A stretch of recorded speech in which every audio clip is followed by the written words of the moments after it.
someday I'll have to get the picture of the particular intersection in Manchester where you Manchester. Manchester. Yeah. Where you pull up to an intersection and literally every direction you go is toward 93.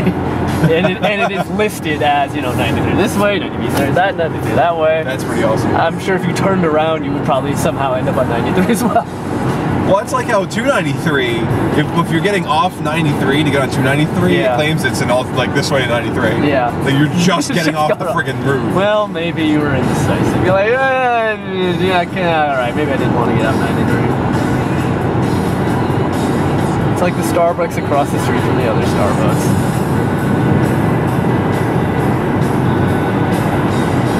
Subdivisions.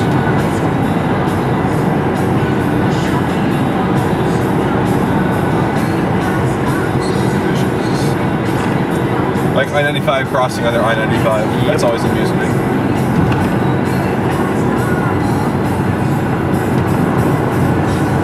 Yeah, the designation for 95 is one of those hilarious political battles of why is it 95 here, why is it 135 here? Or sorry, I can't remember, whatever innovation or technology way or whatever the heck that thing is that winds up towards Burlington and... Could be worse, could be that section in New York, New Jersey where 95 splits. What? 95 is not continuous all the way down the East Coast. It actually stops at one point and you basically teleport over to another section of road about 10 miles away, and that's where it continues. How do you do that? I don't know. I've never been on that one.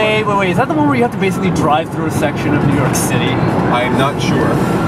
I think I was looking at the path 95 takes, and at one point, you're right, it just kind of merges into a city, and you're like, what the hell? And then you have to like drive across a couple of city blocks, and then get back on 95. I've never taken 95 all the way down the East Coast because taking 95 through New York, taking George Washington Bridge through New York, all those are stupid. Take the Tappan Zee, you get on the Golden State Parkway. Oh God, why did you have to remind me?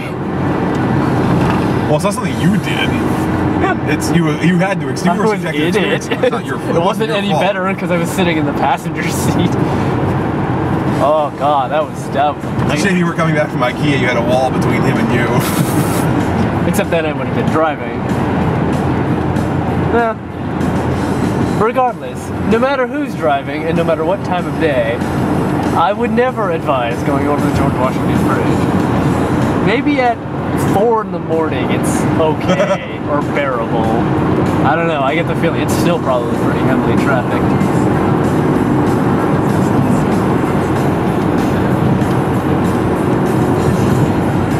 I can't imagine what happens if they ever have to do any maintenance on that bridge. And presumably they have to at some point, because it's a bridge. Now I'm kind of surprised the main bridges like the GW and the Tappan Zee don't have lesser bridges off to the side that are normally closed but open up for construction purposes on when they need repairs to the main bridges. Yeah, I mean... Because it's not like there's an alternate route around water. Yeah, what are we going to do? Just jump the gap. Just jump the Hudson. Drive through the Hudson. Yeah, just drive through the Hudson. I don't think you want to do that anyway.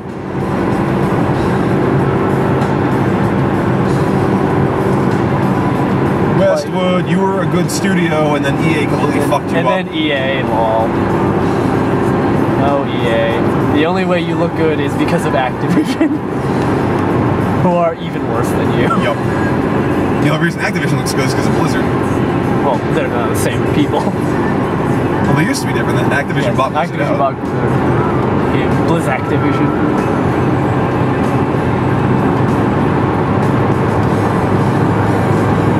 Yeah, but I mean, like in terms of bridges, even the Lenny Zacum there has a little causeway going next to it. Yeah. So I don't know why. And that's not actually even going over anything. It's going over concrete.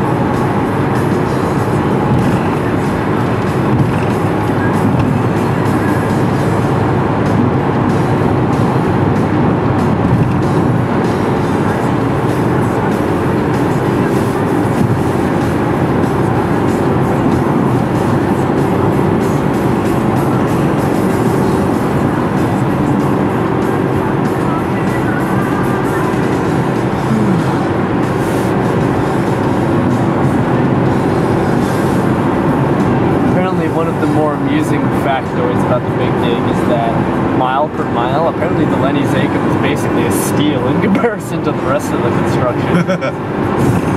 So, I mean, it looks like the most notable thing there, but it was probably the cheapest. Because go figure, it didn't involve tunneling through the middle of Austin. Yup.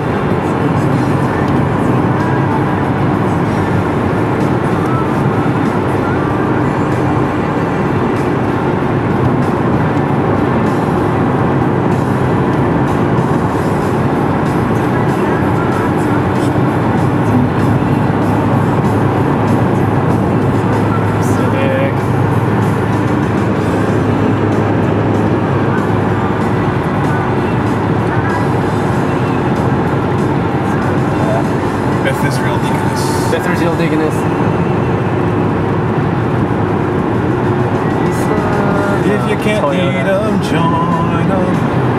Is that a Yaris? No, it's a minivan, so it's I'd say we're going faster than it. it's a minivan. It's a Toyota minivan. Fuck. Whee!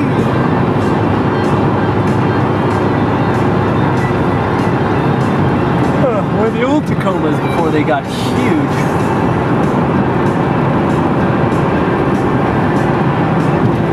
It's got an extended cab.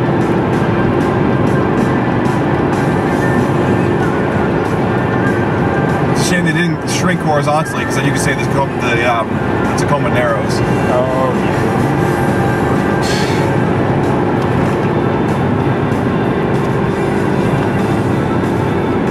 It's the interesting thing about the Tacoma, or at least the European/Japanese designation of it, which was the Hilux, I believe, is this thing apparently is just indestructible. Like, so Top Gear did a test on it, or rather, okay, so in the 70s, 80s, or whatever, basically, you know, Somalian warlords were using these things as basically Humvees and mounted gun carriers, because again, they were basically indestructible. So Top Gear, which is this, have you ever heard of Top Gear? I've heard of Top Gear, yes. Did a test on, you know, I mean, and they got this reputation for being indestructible, so they decided, okay, let's try it out. So they did things like, they ran it into a tree, they, like, had it out on a pier at low tide and had it like get washed away accidentally, so it like got submerged in the Thames, and then like dug it out and they like cleared all the cylinders and it worked, and then they hit it with a wrecking ball and it worked. They set it on fire, it still worked, and then the very last thing they did is they put it on top of a building that was to be demolished. After 2 miles, take the exit right, 20B, towards Framingham. Framingham via a controlled implosion. So this thing dropped like 20 stories and then was just buried in rubble. And they dug it out and they like cleared it out again and it still worked. Like, I don't know what's up with this thing, but you can't kill it.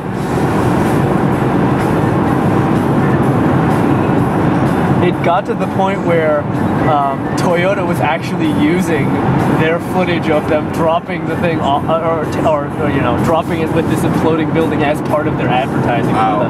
for the Tacoma.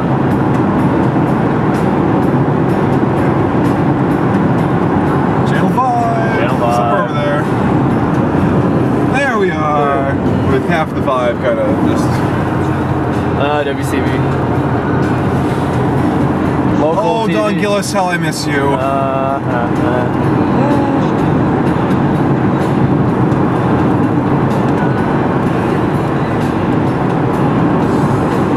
Scott was actually supposed to bring his father to go candlepin bowling on the night that he came in, but because his train was delayed so bad, we actually never got a chance. Aww. That would have been amusing to see, because I'm sure his father's never candlepin bowled. Well, his father's never been in New England. Right, So definitely yeah. hasn't. After 1/2 mile, take the exit right, 20B, towards Framingham. The reaction from the Mid-Atlanticers with the candlepin bowl was priceless. Oh, that was totally worth it. Bobot.